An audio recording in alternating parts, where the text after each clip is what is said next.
नमस्कार जय जगन्नाथ रश्मिस किचन रे आपण समस्त को बहुत बहुत स्वागत। आज आम घरे एकदम स्पंजी हालुका ता सहित सुपर टेस्टी बरा तैयारी करबा। आज आम ये बरा को बिना पियाज रसुन रे तैयारी करबा। आशा करछि आपण मानको ये बरार रेसिपी निश्चय भल लागिबो। तबे चलो तो स्टार्ट करबा।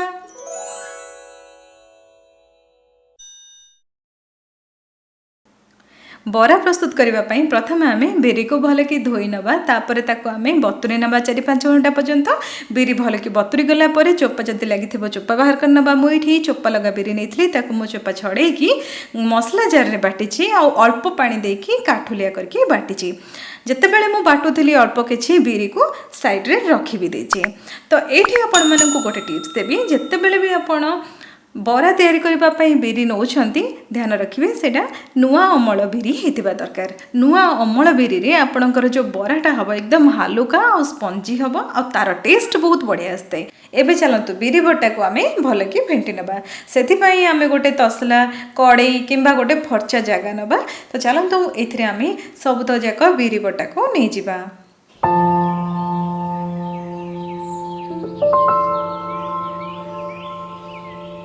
एबे आमे ए बिरी को 4 ରୁ 5 मिनिट पर्यंत भल कि फेंटी नवा।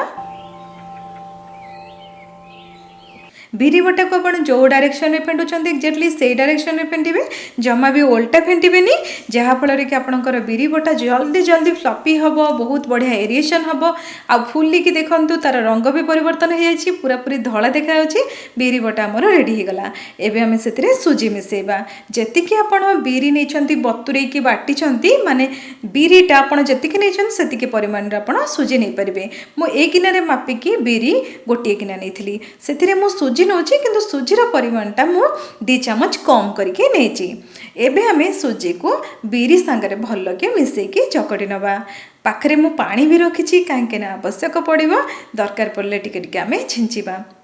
एमितिरे भी सुजी पानी सोक करिवो आ आमर बराटा बहुत ही हालुका हवापाई आमर बिरीर ये चकटाटा प्रॉपर कंसिस्टेंसी हवा निहाती दरकार।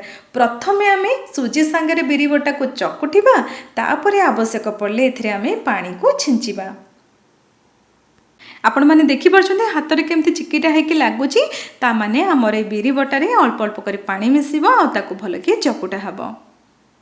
यार कंसिस्टेंसी आपण माने बहुत ही इजीली जानी परिबे। हाथ रू पूरा पूरी ए बैटरटा छाड़ी जीवो तो आपण माने देखिबे हाथ रे जमा भी लागी के रहिबनी। एमितिरे भी आम इथरे जेहेतु सुजी मिसेचे सुजीटा पानी सोक करिवो आ आपण याको आहुरी 2 घंटा भी रखिबे। देखंतु हाथ रू केमती खसी जाउछ वर्तमान। एबे आपण जानिबे जे ए बिरी बटाटा पूरा पूरी रेडी बरा प्रस्तुत करबा पई। एबे हमें ताकू समतल कर दबा और ताकू घोड़े की गरम दिन रे 2 घंटा पई बाहर रखिबा। शीत दिन हेले 3-4 घंटा रखिबे। मु ताकू घोड़े दोची 2 घंटा परे आपण मानकू देखैबी। ए देखंतु मात्र 2 घंटा रे केते भल भाव रे हमर बिरीटा फुली जाईची बहुत ही भल भाव रे ताहा फुली की फर्मेंट हेची जहाँफल कि बिरी रे जेतेबेले आपण बरा प्रस्तुत करिवे से बराटा बहुत ही टेस्टी हबो हालुका हबो। एबे चलंतु सेतरे आमे छोटे छोटे भेसुंगा पत्र पके नबा आ जदी बड़ पत्र अछि ताल काटिकी पकेबे। एबे आमे सेतरे कटा धनिया पत्र पकेबा। जेहेतु मुझे इथे पियाज पकोनी आपण चाहिले पियाज भी पकई पारिबे। जीरा पके नबा मु इथे आधा चम्मच जीरा पकोची। कंचा लंका को भल कि छेचिकी पकेबे।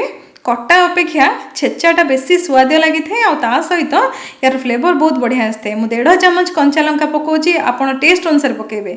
लुण स्वाद अनुसार पकई नबा। वर्तमान से आमे बतुरा बिरी पकई नबा जहाँकि आमे गोटे मुठा साइड रखी बाटिला बेले ताकू वर्तमान आमे इथे मिसई दबा। एबे आमे पूरा पूरी बिरी बटा को ए सब सांगरे भल कि गोळेई दबा। बरा पाई बैटरटा एमिति कंसिस्टेंसी हवा निहाती दरकार ना तो बेसी नरम ना तो बेसी टाइट। जदि आपको लगे जे बैटरटा बेसी आपणकर नरम अच्छी बोली माने टिके पानिया अच्छी बोली ताले अल्प टिके सुजी मिसेकी गोळेई नियंतु। आउ जदि आपको लगे जे बेसी टाइट हो गला बोली ताले अल्प टिके पानी मिसेकी ताको आपण गोळेकी कंसिस्टेंसी को नहीं आसंतु। बैटर तो हमर रेडी हो गला। एबे चलंतु तेल गरम करिबा बरा छाणिबा पई। तेल आम पूरापूरी हाई आंचरे गरम करवा। तेल गरम हो गलानी। एबे चलतु बरा छाणीबा।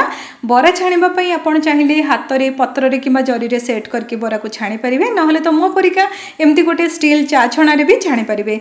चा छणार पछपटे जदि आप बरा को सेट करके छाणीबे सेतेबेले आपणकर बरा बहुत जल्दी जल्दी आप पकई पारे तेल रे। ता सहित बरा गुड़िक पूरा समान साइज होता है, गोल गोल होता है। आउ सबुठ बड़ कथा कौन जानते हाथ में तेल चिटिका पड़वार जमा भी चांस रही।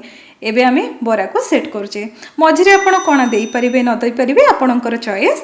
ए देखंतो मो बरा गुडी को पक्की दोची। ध्यान रखिबे जेतेबेले आपण बरा गुडी को पकोछंती आंच को मीडियम कर देबे जहा द्वारा कि आपणकर बरा बहुत भल भाबरे फुलिबो, स्पंजी हबो, ता सहित बहुत भल भाबरे सिझिबो मध्य।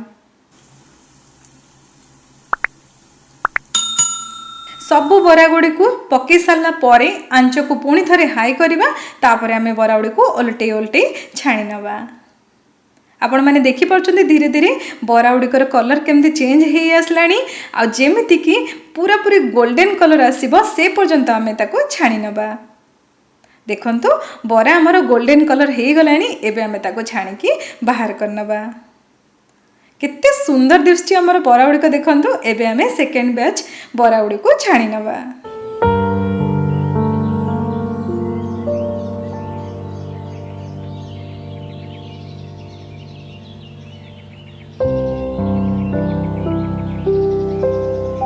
आपण मैंने देखि परछंती प्रत्येक बैच रे बरा गुड़ी को केते बढ़िया भाबरे फुलुची, बहुत स्पंजी हालुका मध्ये होउची। आ प्रत्येकटी बरार कलर समान होउची। एही परिका बाकी सबु बरा गुड़ी को आमे छाणीकी रखि नवा।